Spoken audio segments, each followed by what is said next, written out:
à ce nouveau tutoriel qui est consacré à l'outil pinceau. Alors l'outil pinceau est un outil très important autant dans Affinity Photo que Photoshop. Et les notions qu'on va apprendre aujourd'hui s'appliquent pas seulement qu'à l'outil pinceau, mais aussi à l'outil efface, clonage et parfois d'autres outils qui peuvent utiliser à peu près les mêmes interfaces. Alors entrons immédiatement dans le vif du sujet. Les pinceaux, qui se trouve être l'outil qui est ici, le pinceau, a un raccourci, une touche de raccourci qui se trouve être la lettre B, comme vous pouvez le voir, B pour Brush. Alors, c'est le même raccourci pour Affinity Photo et Photoshop. L'outil pinceau possède plusieurs paramètres. On va en voir 4 de base aujourd'hui, mais avant tout, voyons voir ce que c'est qu'un pinceau. Premièrement, tout comme les peintres, il y a différentes tailles de pinceaux, comme vous pouvez le voir ici. Alors, chaque pinceau, on peut changer la taille, mais évidemment, pour le pinceau virtuel, la taille se définit en pixels. Et comme un professionnel à la longue peut aussi se procurer des pinceaux de différentes formes et différentes tailles, dans Affinity Photo et Photoshop, on peut utiliser différents types de pinceaux aussi, avec différentes formes et différentes tailles. Mais ça, on va y revenir plus tard, mais c'est pour vous montrer qu'on peut éventuellement utiliser d'autres types de pinceaux que le fameux pinceau rond. Si on regarde comment fonctionnent les pinceaux, eh bien, on commence par définir, à part la taille et la forme du pinceau, on peut commencer par l'opacité. L'opacité, qu'est-ce que c'est? J'aime dire que l'opacité, c'est la quantité de peinture qui est appliquée lorsqu'on utilise le pinceau. 0% veut dire zéro peinture, donc c'est pas très utile. Mais disons qu'on monte un petit peu plus haut, puis on va à 10%. Ici, on a un fond rosé, presque rougeâtre, et si on applique seulement 10% de peinture noire, ça nous donne ceci. C'est-à-dire qu'on voit beaucoup de rosé derrière. À 20%, on commence à en cacher plus, et évidemment, plus on augmente en pourcentage, et plus on voit que finalement, on applique 100% de noir par-dessus, il n'y a pas d'opacité, donc l'opacité est à 100%. Ça, c'est pour l'opacité. Et c'est pratique des fois de vouloir appliquer une portion seulement de la teinte qu'on utilise en pourcentage. Il existe aussi un autre principe qu'on appelle la dureté d'un pinceau.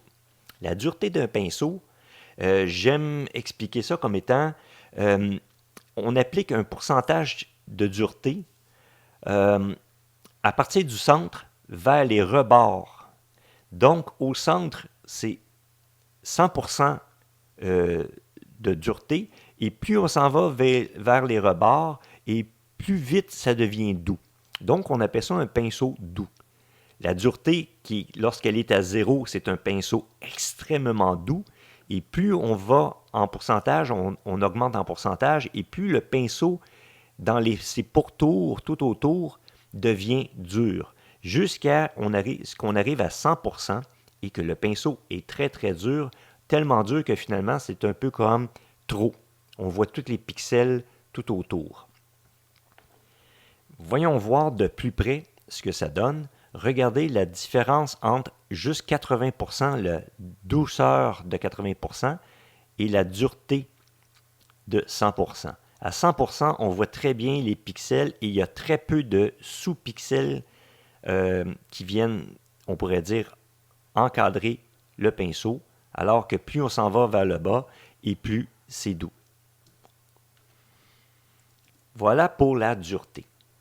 Avant d'aller plus loin, j'aimerais vous demander, si vous le voulez bien, de souscrire à ma chaîne YouTube et de ne pas oublier d'activer la petite cloche pour obtenir les notifications lorsque je vais sortir de nouveaux tutoriels.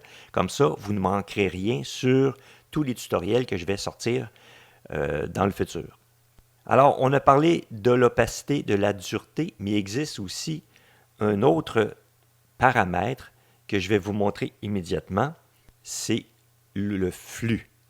Alors, on a parlé de la largeur, de l'opacité, de la dureté, mais il existe aussi un autre paramètre qui s'appelle le flux, et ça, c'est plus facile à expliquer lorsqu'on le voit plutôt que d'essayer de l'expliquer autrement.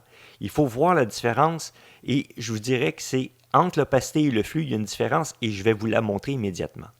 Mais commençons par peindre avec un pinceau dont la largeur est de 400, l'opacité à 100, le flux à 100 et la dureté à 100. Je clique et je glisse, c'est ça que ça donne comme résultat. On le voit, dureté, il n'y a pas plus dur que ça. L'opacité est à 100%, donc c'est 100% de noir ou de la couleur dans laquelle je travaille, et le flux est à 100%. Voyons voir maintenant ce que ça donne si je change l'opacité à 25%. Et je clique. Voilà, 25%, un autre 25%, 25%, 25%. On voit que l'opacité est, on le voit ici que plus j'en rajoute, plus on met de la peinture par-dessus. Qu'arrive-t-il maintenant si je peins à 25%, mais je ne lâche pas la souris? Je peins, et si je reviens, je peins encore, et même si je repasse par-dessus, ça reste à 25%. Ça, c'est l'opacité à 25%. Mais qu'est-ce qui se passe si c'est le flux qu'on change à la place? Alors, ce que je vais faire, je vais aller mettre l'opacité à 100% et le flux à 25%, l'inverse donc. Et je pars. Je peins. Ah, ça change déjà. Pourquoi? Parce que plus je passe et plus ça devient foncé. Je vais vous montrer ça maintenant avec une dureté beaucoup plus douce. Je vais effacer. Voyons voir avec une dureté à 0% et vous allez voir la différence. Je clique, je ne lâche pas la souris. Je glisse et je peins. Si je reviens, ça change. Il en rajoute. Il en rajoute. Et il en rajoute. Et il en rajoute. Et plus je peins, plus il en rajoute. C'est ça la différence entre l'opacité et le flux. C'est que l'opacité va rester à son maximum. Si je ne lâche pas la souris, ça va toujours être la même chose. Tandis que le flux, lui, il en rajoute par-dessus. Et si je reclique évidemment par-dessus, il en rajoute, mais si je ne lâche pas le bouton de la souris, il en rajoute là où je repasse. Alors, c'est très utile de comprendre la différence entre les deux parce que ça va servir dans bien des situations. Et au début, ça ne semble pas très clair sur la façon de fonctionner, mais vous allez voir dans les autres tutoriels, à un moment donné, vous allez mieux comprendre à quoi ça sert et dans des exemples concrets, ça va devenir tout à coup très clair dans votre tête. Évidemment, je viens de vous montrer la largeur, l'opacité, le flux et la dureté. Les autres paramètres de pinceau, on les verra dans d'autres tutoriels éventuellement. C'est beaucoup plus avancé. Passons maintenant à Photoshop.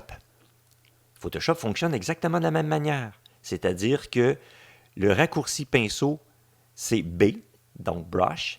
Okay? Et la différence, c'est que pour Photoshop, il faut aller chercher la taille ou l'épaisseur du pinceau ici et la dureté ici. Donc, dans une espèce de sous-menu, il faut cliquer sur la petite flèche pour obtenir la possibilité de changer l'épaisseur et la dureté d'un pinceau.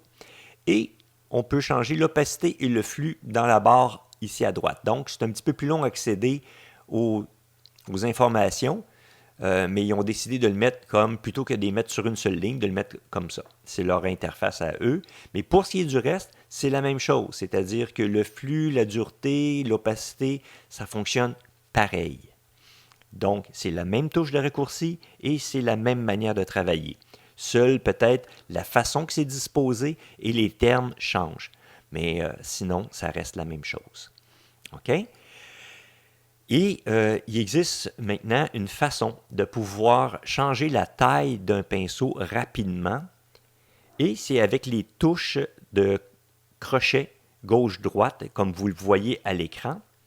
Alors, si je veux diminuer la taille du pinceau, je pèse sur le crochet gauche. Et si je veux augmenter la taille du pinceau, c'est sur le crochet droit. Mais maintenant, le problème, c'est que ces deux touches-là, sur un clavier francophone, sont difficiles à trouver. Alors, on a deux choix. Soit on installe un clavier anglophone et on travaille avec le clavier anglophone, puisque toutes les touches de Affinity Photo et Photoshop sont très semblables et ont été pensés en anglais. Ou sinon, on peut aller dans Photoshop, dans le menu Fenêtre, Espace de travail, Raccourci clavier et menu, et redéfinir les deux touches pour diminuer et augmenter la taille de notre pinceau. Dans Raccourci clavier ici, je sélectionne les outils. Avec la barre de défilement, je défile vers le bas pour diminuer l'épaisseur du pinceau et augmenter l'épaisseur du pinceau. J'en choisis un des deux. Je me positionne dessus et je pèse sur cette touche et ici sur cette touche. Alors, CCD et A accent grave seraient les deux touches redéfinies pour diminuer et augmenter la taille d'un pinceau. Alors, ce que j'ai fait, c'est juste utiliser deux touches qui sont une à côté de l'autre, au-dessus de la touche Entrée. Et puis, à partir de ce moment-là, ces deux touches-là servent à diminuer et à augmenter l'épaisseur du pinceau. Ça, c'est sur Photoshop. Et si maintenant, on s'en va sur Affinity Photo, dans Affinity Photo, si vous êtes sur Macintosh, il faut aller dans le menu Affinity et choisir Préférences. Si vous êtes sur PC, le menu, l'option Préférences se trouve à être dans le menu Édition. Il devrait y avoir une préférence dans les environs ici. Alors, puisque je suis sur Macintosh, je vais dans les Préférences ici. Dans les Préférences, il faut tout simplement aller choisir ici dans Affinity Photo, aller chercher l'option Outils pinceau ici. Hop, et l'outil pinceau est sélectionné. Et il nous montre les choses qu'on peut changer. Ils sont déjà assignés à des touches. Alors, même chose que pour Photoshop. Il s'agit juste de sélectionner ici la touche qu'on veut remplacer, de presser la touche, et à ce moment-là, on se retrouve avec les touches qu'on veut modifier. Par exemple, celle-ci, CCD et A, tout simplement, seraient les touches utilisées pour diminuer ou réduire la taille du pinceau et augmenter la taille du pinceau. Alors, j'ai pris les mêmes touches. À ce moment-là, vous êtes en mesure de pouvoir continuer à utiliser votre clavier francophone et quand même utiliser les touches de raccourci pour augmenter et diminuer la taille de votre pinceau. Et voilà pour les pinceaux. C'est la fin du tutoriel et puis vous allez voir que les notions que vous avez apprises aujourd'hui vont vous servir tout au long après ça des prochains tutoriels pour travailler sur Photoshop et Affinity Photo. Alors à la prochaine.